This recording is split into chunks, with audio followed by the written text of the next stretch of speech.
Social media में एक video तेज़ी के साथ गर्दिश कर रही है जिसमें बताया गया है कि बांग्लादेश की एक मस्जिद में रखे हुए चंदे का डिब्बा जब 4 महीनों के बाद खोला गया तो उसमें भारत की करेंसी के हिसाब से 5 करोड़ रुपए से ज़्यादा का चंदा मौजूद था। इस वीडियो को शेयर करने का मकसद तो मालूम नहीं हुआ, अलबत्ता ये पैगाम ज़रूर अखज़ किया जा सकता है कि मुसलमान भले ही गरीब हों, मोहताज हों, लेकिन इनकी मस्जिदें, खानखाहें और दरगाहें बहुत मालदार हैं। यहाँ करोड़ों रुपयों का चंदा वसूल होता है। हालांकि इसी तरीके से भारत के कई मंदिरों में भी सालाना करोड़ों रुपयों का चंदा डिब्बों से निकाला जाता है और इस चंदे से मंदिरों के ट्रस्टी और पुजारी माला माल होते हैं, जबकि मुसलमानों के यहाँ भी यही रिवाज आम हो चुका है।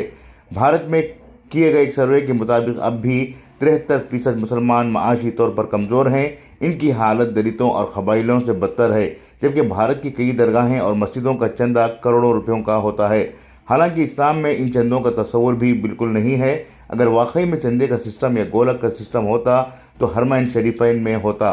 चंदा वसूल करने का मकसद यही होता है कि मस्जिदों के अखराजात पूरे किए जा सकें, लेकिन देखने में ये आता है कि कई मस्जिदों का बैंक बैलेंस लाखों करोड़ों रुपयों में होता है, मगर कभी भी ये बात सामने नहीं आती कि मस्जिद के पास करोड़ रुपए हैं इसलिए चंदा ना दें।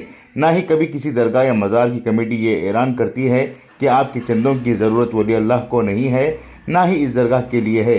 फिर भी हर दरगाह में दर्जनों डिब्बे अत्याजात व चंदों के लिए रखे जाते हैं, जिसमें दिल खोल कर अत्या देने की अपील होती है।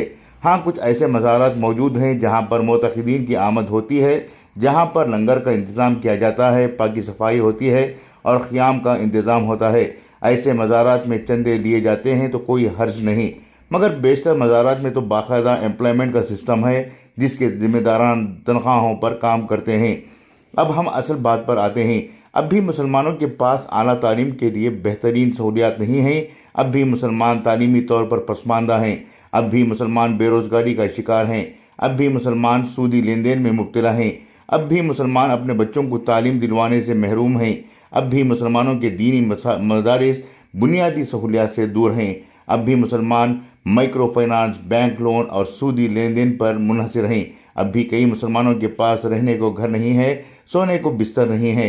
अब भी मुसलमानों के आला तालीम याफ्ता नौजवान दर दर की ठोकरें खाने के लिए मजबूर हैं। सवाल यह है कि मस्जिदों, खानखाहों, मज़ारों को करोड़पति बनाने के बजाय मुसलमानों का मालदार तबका मुसलमानों के मसाइल हल करने की जानिब गौर नहीं कर रहा है। अक्सर देखा गया है कि मस्जिदों में वसूल किए जाने वाला चंदा लाखों में होता है और ये लाखों रुपये साल हर साल बैंकों में पड़े रहते हैं और इसका इस्तेमाल सिर्फ़ और सिर्फ इमाम मुअज्जिनीन की तनख्वाहों के बाद टॉयलेट बनाने, टॉयलेट तोड़ने, वज़ू खाना तोड़ने और वज़ू खाना बनाने में ही इस्तेमाल होता है। अगर ज़िम्मेदारान मसाजिद मस्जिदों के चंदे को कम करते हुए अपनी मस्जिदों के मातहत बैतुल-माल या फिर गैर सूदी बैंक बनाना शुरू करते हों तो मुसलमानों के छोटे छोटे मसाइल आसानी के साथ हल हो सकते हैं और मुसलमानों पर जो SC/ST से बदतर होने का जो दाग लगा है वो दाग दूर हो सकता है। शायद मुस्लिम ज़िम्मेदारान या ये समझते हैं कि दाग अच्छे लगते हैं, इसलिए गुर्बत को दूर ना किया जाए। खुसूसी पेशकश, इनकलाब न्यूज़, बेंगलुरु।